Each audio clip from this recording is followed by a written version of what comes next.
ನೀವೇನಾರೋ ಮನೆಗೆ ಒಂದು ಒಳ್ಳೆ ಪ್ರಿಂಟೆಡ್ ಕರ್ಟನ್ಸ್ ಅಥವಾ ಪ್ಲೇನ್ ಕರ್ಟನ್ಸ್ ಹುಡುಕ್ತಾ ಇದ್ದರೆ, ಈ ಬಿಸಿಲಲ್ಲಿ ಅಂಗಡಿ ತಿರುಗೋಕ್ಕೆ ಪೇಷನ್ಸ್ ಇಲ್ಲ ಆದರೆ ಒಳ್ಳೆ ಕ್ವಾಲಿಟಿ ಬೇಕು, ಒಳ್ಳೆ ಕರ್ಟನ್ ಬೇಕು ಅಂದರೆ ಅಮೆಝಾನಿಂದ ನೀವು ಈ 2 ಕರ್ಟನ್ಸ್ನ ತುಂಬ ಚೆನ್ನಾಗಿದೆ ಆರ್ಡರ್ ಮಾಡ್ಬೋದು ಆರಾಮಾಗಿ. ಈ ಒಂದು ವೈಟ್ ಪ್ರಿಂಟೇಬಲ್ ಕರ್ಟನ್ ಬಂದು ಕಾಟನ್ ಮೆಟೀರಿಯಲ್ಲು, ಸಿಕ್ಕಾಪಟ್ಟೆ ಥಿಕ್ ಆಗಿದೆ. ನೀವೇ ನೋಡ್ಬೋದು ಕ್ವಾಲಿಟಿ ಆಗಲಿ ಪ್ರಿಂಟ್ ಆಗಲಿ ಎಷ್ಟು ಡೀಸೆಂಟ್ ಆಗಿದೆ ಅಂತ. ಇದು ಬಂದು ಹೌಸ್ ಅಂಡ್ ಕಿಂಡರ್ ಅನ್ನೋ ಬ್ರ್ಯಾಂಡಿಂದ.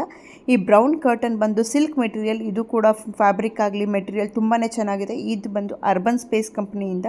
ಎರಡೂ ಬೇರೆ ಬೇರೆ ಬ್ರ್ಯಾಂಡು, ಬಟ್ ಎರಡು ಅಮೆಝಾನಲ್ಲೇ ಆರ್ಡರ್ ಮಾಡಿರೋದು.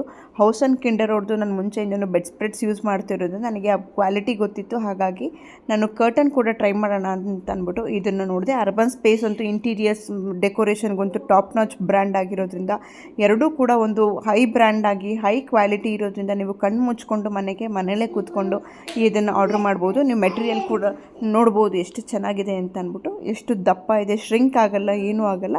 ನಾನು ಆರ್ಡರ್ ಮಾಡಿರೋದು 7 ಫೀಟ್. ನಮ್ಮದು ವಿಂಡೋ ಲೆಂತ್ ಜಾಸ್ತಿ ಇರೋದ್ರಿಂದ ನಾನು 7 ಫೀಟ್. ನಿಮ್ಮ ಕಿಟಕಿ ಹೈಟಿಗೆ ತಕ್ಕೊಂಗೆ ನೀವು ಆರ್ಡ್ರ್ 5 ಫೀಟ್ ಅಥವಾ 7 ಫೀಟ್ನ ನೀವು ಆರ್ಡರ್ ಮಾಡ್ಕೋಬೋದು. ತುಂಬಾ ಚೆನ್ನಾಗಿದೆ. Dark brown curtains completely dark ಮಾಡುತ್ತೆ. ಇದು 60%ನ ಬ್ರೈಟ್ ಕಡಿಮೆ ಮಾಡುತ್ತೆ ಅಷ್ಟೇ. ಬಟ್ ಹೌಸ್ ಆ್ಯಂಡ್ ಕಿಂಡರ್ ಅವ್ರದ್ದು ಬೆಡ್ಶೀಟ್ ಕೂಡ ಆರ್ಡರ್ ಮಾಡಿದ್ದೆ. ಎರಡೂ ಸಖತ್ತಾಗಿದೆ, ಖಂಡಿತ ಟ್ರೈ ಮಾಡಿ.